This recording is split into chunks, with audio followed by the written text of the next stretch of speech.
আসসালামু আলাইকুম রহমতুল্লাহ।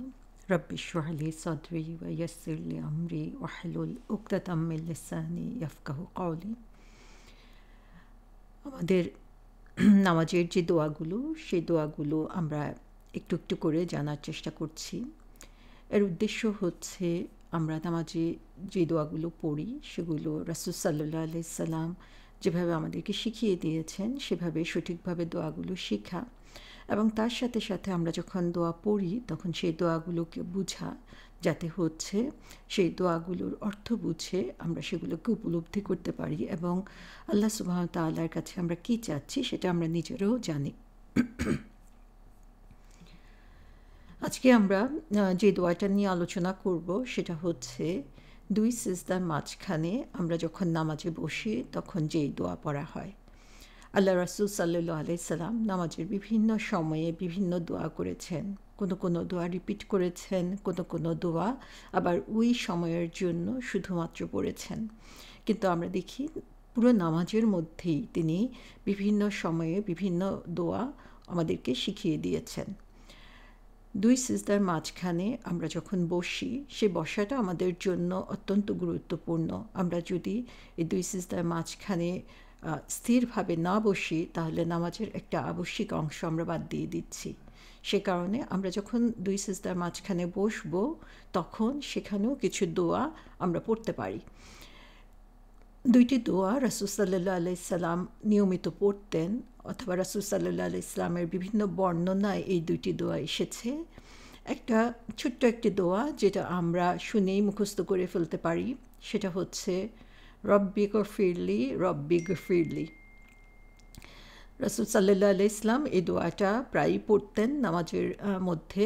এক সিজদা শেষ করে যখন তিনি বসতেন আর এক সিজদায় যাওয়ার আগে, সেই বসা অবস্থায় আবু দাউদ এবং নাসাই শরীফের হাদিসে এসেছে। এর অর্থ হচ্ছে, হে আমার মালিক, হে আমার প্রভু, আমাকে ক্ষমা করে দিন, আমাকে ক্ষমা করে দিন। তো এই দোয়াটা আমরা পড়তে পারি দুই সিজদার মাঝখানে। আবার আরেকটি দোয়া রয়েছে যেটা আরেকটু বড় দোয়া, কিন্তু এই দোয়াটার মধ্যে আমরা দেখি রাসূল সাল্লাল্লাহু আলাইহি সাল্লাম অনেক জিনিস এখানে কাভার করেছেন, অনেক জিনিস আল্লাহ সুবহানাহু ওয়া তাআলার কাছে চেয়েছেন। তার মানে হচ্ছে যখনই আমরা নামাজের মধ্যে থাকছি অথবা নামাজের বাইরেও আল্লাহ সুবহানাহু ওয়া তাআলার কাছে দোয়া করাটাও একটা বিরাট ইবাদত। এবং রাসূল সাল্লাল্লাহু আলাইহি সাল্লামের শেখানো দোয়াগুলো আমরা যদি শিখি তাহলে দেখব যে সঠিকভাবে সুন্দরভাবে কিভাবে আল্লাহর কাছে চাওয়া যায়।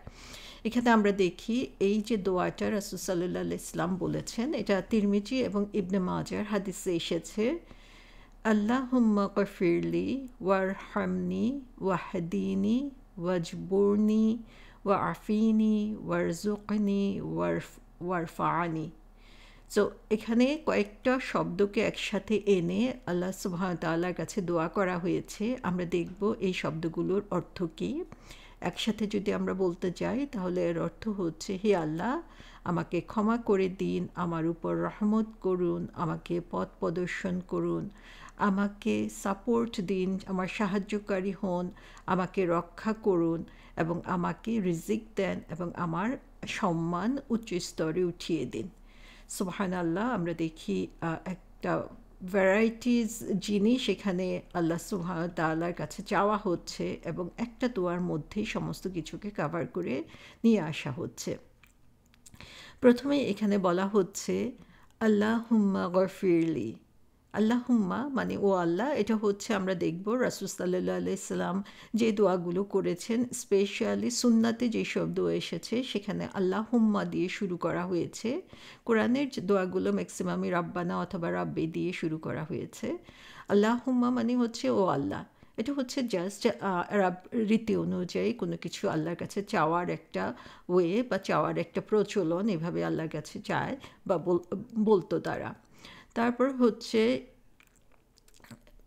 ইগফিরলি। ইগফিরলি শব্দের অর্থ হচ্ছে, এখানে সবগুলো শব্দের শেষে আমরা দেখব যে ইয়া যুক্ত আছে। সবগুলো ইয়াগফিরলি, ওয়ারহামনি, ওয়াহদিনি, এখানে ইয়া অথবা নি শব্দটা অ্যাটাচ রয়েছে। এর অর্থ হচ্ছে আমার, আমাকে।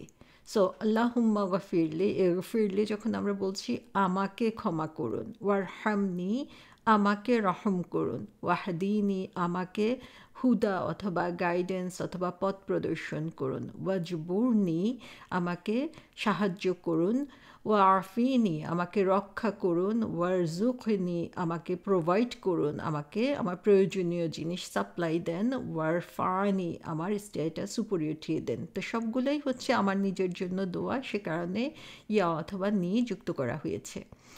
তো এখানে কী কী জিনিসের উপরে আমরা চাচ্ছি? আল্লাহুম্মা ওয়াফিরলি, গফারা শব্দটি এসেছে। গফারা শব্দের অর্থ হচ্ছে ক্ষমা করে দেওয়া, কোনো জিনিসকে কভার আপ করে দেওয়া, ঢেকে দেওয়া। যে আমরা যখন কোনো অন্যায় করি, অন্যায় করার পর হয়তো বা জেনে না জেনে আমরা অন্যায় করি, আমরা যখন সিজদার দোয়া পড়েছি সেখানে দেখেছি যে আল্লাহ সুবহানাহু ওয়া তাআলার কাছে আমরা দোয়া করছি আল্লাহ যেন আমাদেরকে ক্ষমা করে দেন আমাদের জানা অজানা, আমাদের প্রথমে করা শেষে করা বড় গুনাহ ছোট গুনাহ সমস্ত কিছু থেকে। এখানে আল্লাহ সুবহানাহু ওয়া তাআলার কাছে আমরা বলছি আমাদেরকে ক্ষমা করে দিন, আমরা যা কিছু অন্যায় করেছি, ভুল করেছি, জেনে করেছি না জেনে করেছি, সমস্ত কিছুকে আপনি ঢেকে দিন, কার কেউ যেন সেটা জানতে না পারে, কেউ জেনে তার সামনে যেন আমাদেরকে লাঞ্ছিত হতে না হয়। গফারা শব্দের অর্থ শুধু যে গুনাহ মাফ করে দেওয়া অথবা আমাদের অন্যায়গুলোকে ঢেকে দেওয়া তাই না, এর অর্থ হচ্ছে যে অন্যায় করার ফলে আমাদের যে ধরনের খারাপ ফলাফল ভোগ করার কথা সেটাও যাতে আল্লাহ সুবহানাহু ওয়া তাআলা বন্ধ করে দেন। কারণ আমরা জানি যে আমরা যখন অন্যায় করি প্রত্যেকটা খারাপ কাজের জন্য আমাদের কলবের মধ্যে দাগ পড়ে যায়, প্রত্যেকটা খারাপ কাজের জন্য আমাদেরকে আল্লাহর কাছে জবাবদিহি করতে হবে, প্রত্যেকটা খারাপ কাজের জন্য আমাদের আচরণে চেঞ্জ চলে আসে, আমাদের কথাবার্তায় চেঞ্জ চলে আসে। তো আল্লাহ সুবহানাহু ওয়া তাআলার কাছে আমরা সেগুলোর এফেক্ট থেকেও প্রোটেকশন চাচ্ছি, ক্ষমা চাচ্ছি ইয়াগফিরলি বলে। আবার এই গফারা শব্দের আরেকটা অর্থ হচ্ছে জাহান্নামের আগুন থেকে রক্ষা করা। তাহলে এখানে আমি আমার নিজের গুনার জন্য যেমন অনুতপ্ত হচ্ছি, তেমনি সাথে সাথে আল্লাহর সাহায্য চাচ্ছি সেই গুনাহগুলো যাতে প্রকাশ্য না হয়, সেই গুনাহগুলোর যে খারাপ ফলাফল হতে পারে আমার জীবনে সেগুলো থেকে আমি যাতে বাঁচতে পারি এবং তার কারণে আমাকে যাতে জাহান্নামে যেতে না হয়। তারপরে যেই শব্দটা বলা হচ্ছে সেটা হচ্ছে হামনি, রহমনি, সরি, এটা হচ্ছে আরহামনি।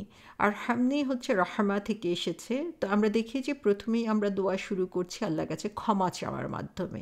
তার মানে হচ্ছে যে আমাকে আগে নিজেকে আল্লাহর কাছে সাবমিট করতে হবে, আমার ভুলটা আমাকে বুঝতে হবে, ভুল বুঝে ভুল সংশোধন করার মাধ্যমেই আমি আমার এই কাজটা শুরু করছি, যে একেবারে একটা নতুন বই আমার শুরু হতে যাচ্ছে এবং সেখানে আমি আল্লাহর রহমত চাচ্ছি। রাহমা শব্দের অর্থ হচ্ছে জেন্টলনেস, কাইন্ডনেস, দয়া, মহানুভবতা, ভালোবাসা। আল্লাহ সুবহানাহু ওয়া তাআলার কাছে আমি চাচ্ছি আল্লাহ যেন আমার উপর রহম করেন, আল্লাহ যেন আমাকে দয়া দেখেন, আল্লাহ যেন তার যেই ফেভারগুলো রয়েছে, রহমতগুলো রয়েছে, যত কিছু ভালো রয়েছে সেগুলো আমাকে দান করেন এবং তিনি যেন আমার উপকারের জন্য যা কিছু প্রয়োজনীয় সমস্ত কিছু আমাকে দিয়ে দেন, আমি আল্লাহর কাছে সেটা চাচ্ছি। তাহলে ফার্স্ট কাজ হচ্ছে আল্লাহর কাছে ক্ষমা চাওয়া, তারপরে হচ্ছে আল্লাহর কাছে বাকি জিনিস চাওয়া। তারপরে আমরা বলছি ইহদিনি, যে আমাকে গাইড করুন। হিদায়া শব্দটা হচ্ছে কোনো রাস্তা বা কোনো পথ সঠিকভাবে চলতে সাহায্য করা।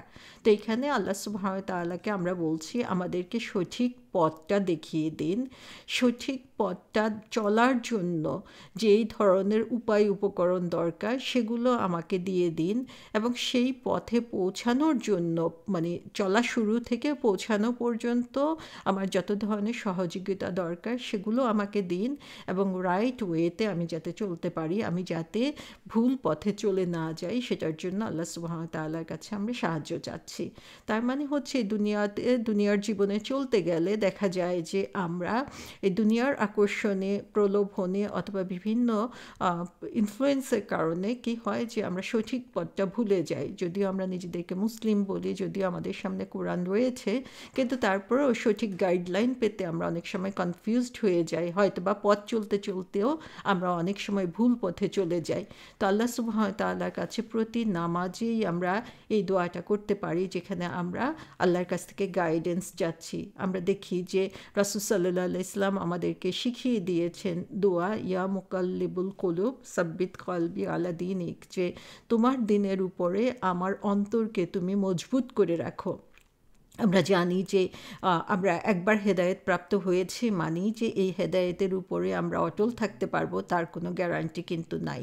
সেজন্য আল্লাহ সুবহানাহু ওয়া তাআলা আমাদেরকে কোরআনে শিখিয়ে দিয়েছেন দোয়া, রব্বানা লা তুজিগ কুলুবানা বা'দা ইয হাদাইতানা ওয়া হাব লানা মিন লাদুনকা রাহমা, যে আমরা এই পথে যাতে টিকে থাকতে পারি, আমরা যাতে এটা থেকে ডেভিয়েটেড হয়ে না যাই, আমরা যাতে ভুল অথবা সন্দেহের মধ্যে না পড়ি, অন্যের ধারণা বা অন্যের কথা শুনে আমরা যাতে মিসগাইডেড না হই, আমরা যাতে কোরআন সুন্নাহ অনুযায়ী সঠিক পথে চলতে পারি এবং আমার লক্ষ্যে পৌঁছানো পর্যন্ত সেই সঠিক পথে থাকতে পারি। তো এখানে হিদায়া বলতে শুধুমাত্র ইনফরমেশন দিয়ে হেল্প না, কারণ ইনফরমেশন অলরেডি আমাদের কাছে আছে, কোরআন আছে, সুন্নাহ আছে, কিন্তু কোরআন এবং সুন্নাহকে সঠিকভাবে বোঝা, সঠিকভাবে অনুসরণ করা, প্রত্যেকটা স্টেপে আমরা যাতে শয়তানের যে অসওয়াসা সেখান থেকে বেঁচে সঠিক পথে থাকতে পারি, সেজন্য যেই ধরনের স্ট্রেংথ দরকার, যে ধরনের ঈমান দরকার, আল্লাহ যেন আমাদেরকে সেটা দান করেন। তারপরে বলা হচ্ছে ওয়াজবুরনি, এখানে বলা হচ্ছে জাবারা শব্দটি এসেছে। আমরা জানি আল্লাহ সুবহানাহু ওয়া তাআলার একটা নাম হচ্ছে আল জব্বার। আল জব্বার শব্দের অর্থ হচ্ছে যিনি হচ্ছে ব্রোকেন জিনিসকে লাগিয়ে দেন। আমরা যখন কোনো হাড় ভাঙি, সে হাড় ভাঙার পরে সে হাড়টা কীভাবে জোড়া লাগে, সেই জোড়া লাগানোর ক্যাপাসিটি আছে হচ্ছে শুধুমাত্র আল জব্বারের। সো কোনো জিনিসকে, কোনো ব্রোকেন জিনিসকে ফিক্স করা, ভেঙে যাওয়ার পরে সেটাকে একত্রিত করা, সেটাকে জাবারা বলা হয়ে থাকে। তো আমরা আল্লাহকে বলছি, হে আল্লাহ তুমি আমাকে শক্তিশালী করে দাও, তুমি আমার অন্তর এবং শরীর যেখানেই ব্রোকেন রয়েছে না কেন, আমরা জানি যে আমাদের যখন হাড় ভাঙলো, আমাদের কোনো ফ্র্যাকচার হলো, আমরা ডাক্তারের কাছে যাই, ডাক্তার আমাদেরকে একটা স্প্লিন্ট বা কাস্ট দিয়ে দিল এবং সেটা আমাদেরকে কি হচ্ছে, ফিক্স হতে হেল্প করছে। আমাদের অন্তর যখন ভেঙে যায়, যখন আমরা মনে কষ্ট পাই, তখন কে আমাদেরকে হিল করে? তিনি হচ্ছেন আল জব্বার। সো আল্লাহ সুবহানাহু ওয়া তাআলার কাছে এখানে আমরা আরও দোয়া করছি যে হে আল্লাহ তুমি যে কোনো পরিস্থিতিতে, যে কোনো অবস্থাতে আমরা যাতে স্ট্রংলি সেটার উপরে এস্টাবলিশ থাকতে পারি। আমাদের শারীরিক এবং মানসিক যে কোনো ধরনের সমস্যা হোক না কেন, তুমি আমার অন্তরকে প্রশান্ত করে দাও, তুমি আমার শরীরকে সুস্থ করে দাও। তো আল্লাহ সুবহানাহু ওয়া তাআলার কাছে আমি সেই দোয়াটা করছি যেন বাইরের এবং ভিতরের যে কোনো প্রয়োজনে, শারীরিক এবং মানসিক যে কোনো অশান্তিতে আল্লাহ সুবহানাহু ওয়া তাআলা আমাদেরকে শান্তি দান করেন। তারপরে আমরা আল্লাহকে বলছি ওয়া আফিনি।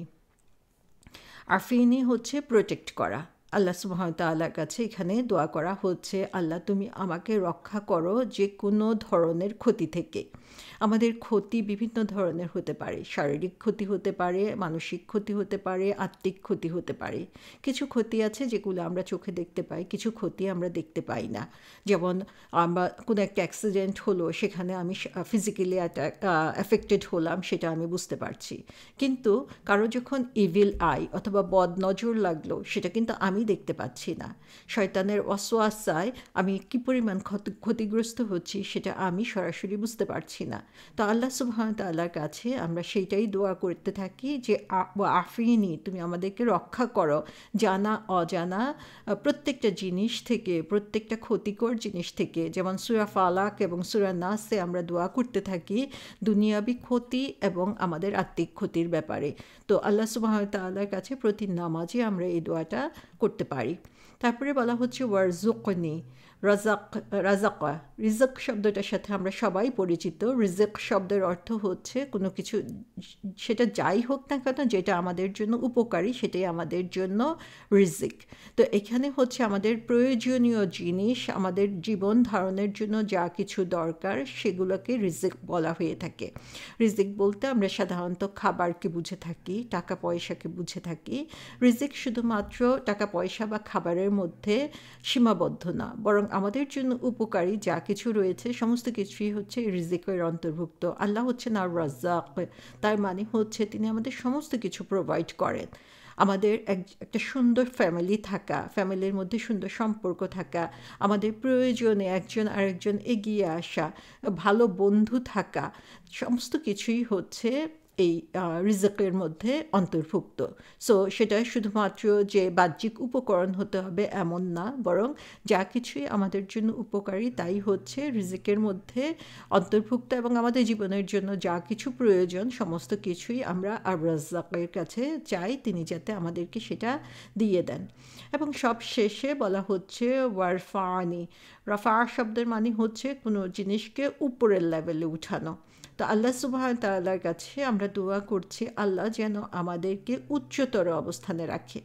উচ্চতর অবস্থান কিসের জন্য? এই উচ্চতর অবস্থান হতে পারে আমার দুনিয়াবি কোনো কাজে, যেমন আমি একটা জব করছি, আমাকে আরও ভালো জব দেওয়ার জন্য, আমি জবে যেই পজিশনে আছি তার চেয়ে উঁচু পদে আমাকে নিয়ে যাওয়ার জন্য, আমি সমাজের যেই স্তরে এখন রয়েছি সমাজের, সেখানে আমাকে আরও উচ্চ স্তরে, আরও সম্মানীয় স্তরে পৌঁছে দেওয়ার জন্য। শুধু তাই না, বরং আখিরাতে যে জান্নাতে আমি যেই লেভেলে আমার যেই কাজ বা আল্লাহর রহমত দিয়ে আমি যেই জান্নাতের যে লেভেলে আমি যাচ্ছি, আল্লাহর কাছে আমি দোয়া করছি আল্লাহ যেন সেই লেভেলটা আমাদেরকে বাড়িয়ে দেন, উপরের লেভেলে উঠিয়ে দেন। সো দুনিয়া এবং আখিরাতে যে কোনো জায়গায় সম্মানের দিক থেকে, খ্যাতির দিক থেকে, পদের দিক থেকে, যে দিক থেকেই আমরা চিন্তা করি না কেন, আল্লাহ সুবহানাহু ওয়া তাআলা যেন আমাদেরকে বাড়িয়ে দেন। তো এখানে আমরা বলছি আল্লাহকে আমাদের সম্মানকে যেন তিনি রক্ষা করেন এবং সম্মানকে আরও অনেক বেশি উঁচুতর লেভেলে পৌঁছিয়ে দেন। তাহলে ওভারঅল আমরা দেখতে পাচ্ছি এই যে দোয়াটা আমরা করছি, আল্লাহুম্মা গফিরলি ওয়ারহামনি ওয়াহদিনি ওয়াজবুরনি ওয়াআফিনি ওয়ারজুকনি ওয়ারফানি। তো আমরা যখন প্রত্যেকটা শব্দ বলবো কি চাচ্ছি আল্লাহর কাছে যদি আমরা বুঝি, তাহলে এই চাওয়াটা অনেক বেশি অর্থপূর্ণ হবে। আমরা দোয়াটা শুরু করছি আল্লাহর কাছে ক্ষমা চেয়ে, আমি যে ভুল করেছি সেই ভুলগুলোর উপলব্ধি করার মধ্য দিয়ে, এবং আমি শেষ করছি আল্লাহর কাছে উঁচুতর অবস্থান চেয়ে। তো আমরা যদি আল্লাহর কাছে ক্ষমাপ্রাপ্ত না হই তাহলে এই উঁচু অবস্থানে আসলে পৌঁছা সম্ভব না, এটা আল্লাহর রহমতেরই একটা অংশ। তো সে কারণে আমরা আল্লাহর রহমত চাচ্ছি এখানে, এবং আমরা যে শুধু স্পিরিচুয়াল দিকেই চাচ্ছি তাই না, বরং আমরা দুনিয়ার জীবনেও আমাদের উঁচু সম্মান চাচ্ছি, আমাদের রিজিক চাচ্ছি, আমাদের প্রোটেকশন চাচ্ছি, আমাদের শারীরিক এবং মানসিক যে প্রশান্তি সেটা আমরা চাচ্ছি আল্লাহ সুবহানাহু ওয়া তাআলার কাছে। আবার আখিরাতের জন্য আমরা সেম জিনিস চাচ্ছি এবং সাথে সাথে আল্লাহ সুবহানাহু ওয়া তাআলার গাইডেন্স চাচ্ছি। তো একটা দোয়া এখানে আমরা দেখি 7টা জিনিস আমরা আল্লাহ সুবহানাহু ওয়া তাআলার কাছে যাচ্ছি, এবং এই 7টা জিনিস দুনিয়া এবং আখিরাতে আমার যা কিছু প্রয়োজনীয় সমস্ত কিছুকে কাভার করছে। তো আমি যদি প্রতিদিন প্রতি নামাজের প্রতি রাকাতে আল্লাহ সুবহানাহু ওয়া তাআলার কাছে সিনসিয়ারলি আন্তরিকতার সাথে এই দোয়াগুলো করতে থাকি, আল্লাহ অবশ্যই আমাদের দুনিয়া এবং আখিরাতের সমস্ত কল্যাণ দান করবেন।